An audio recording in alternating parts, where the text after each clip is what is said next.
Hi friends, मुलांना रोज रोज काय tasty खायला द्यावे हा प्रश्न पडतो ना. तर चला बघूया, आज मी तुमच्यासाठी घेऊन आली आहे होममेड पिझ्झा. तर आपल्याला 1 वाटी गव्हाचं पीठ, चवीपुरता मीठ आणि चिमूटभर सोडा लागणार आहे. सर्वप्रथम आपण कणिक मळून घेऊयात. त्यामध्ये आपण चवीपुरतं मीठ, चिमूटभर सोडा टाकून घेऊ आणि आता कणिक छान रेग्युलर मळून घेऊयात.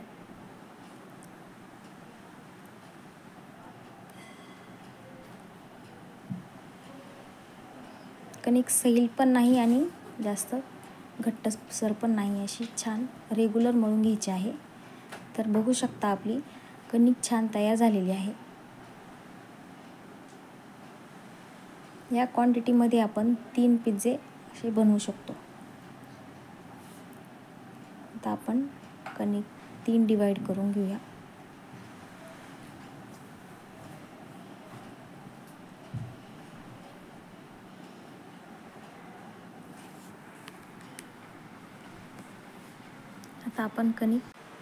आता आपण कणिक छान रेस्ट करायला ठेवूया 5 मिनिटे. आता आपण पिझ्झ्याला लागणारे साहित्य बघून घेऊयात.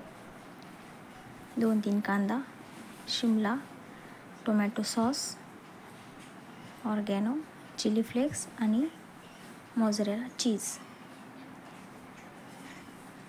कांदा आपण छान कट करून घेऊयात. कांदा जास्त बारीकही नाही आणि जाडही नाही. तुम्ही बघू शकता अशा प्रकारे आपल्याला कांदा कट करायचा आहे. कांदा असा वेगवेगळा करून घेऊयात. आता आपण कट करूयात शिमला मिरची पण त्या पद्धतीनेच कट करून घ्यायची आहे. त्यातल्या बॅग काढून घ्यायच्या आहेत.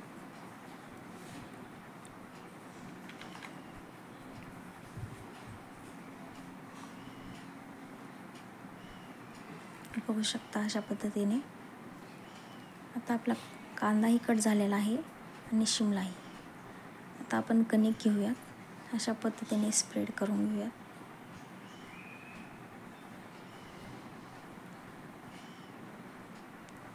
कणकेची पोळी आपल्याला थोडी जाडसरच ठेवायची आहे. आता आपण पोळी जाडसर अशी लाटून घेऊयात. आपण बघू शकता या पद्धतीने. आता आपण काट्याच्या चमच्याने पोळीला डॉट्स पाडून घेऊयात, जेणेकरून आपली पोळी मध्ये फुगणार नाही.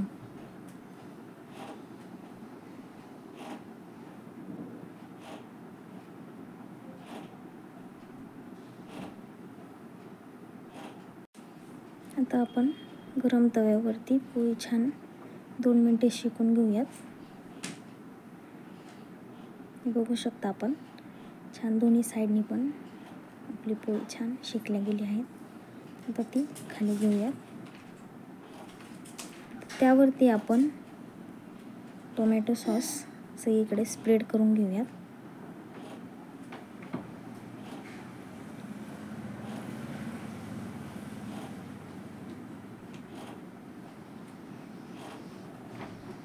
अशा पद्धतीने. आता आपण त्यावरती चिली फ्लेक्स, ऑर्गॅनो टाकून घेऊयात. आता कांदा आपल्या आवडीनुसार आपल्याला कसा डेकोरेट करायचा आहे त्या पद्धतीने आपण ठेवून घेऊया.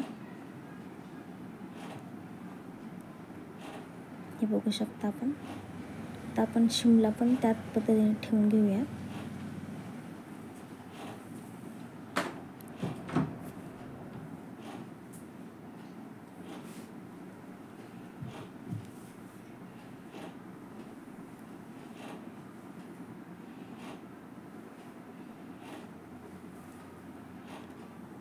आता आपण पुन्हा एकदा चिली फ्लेक्स आणि ऑर्गॅनो टाकून घेऊयात.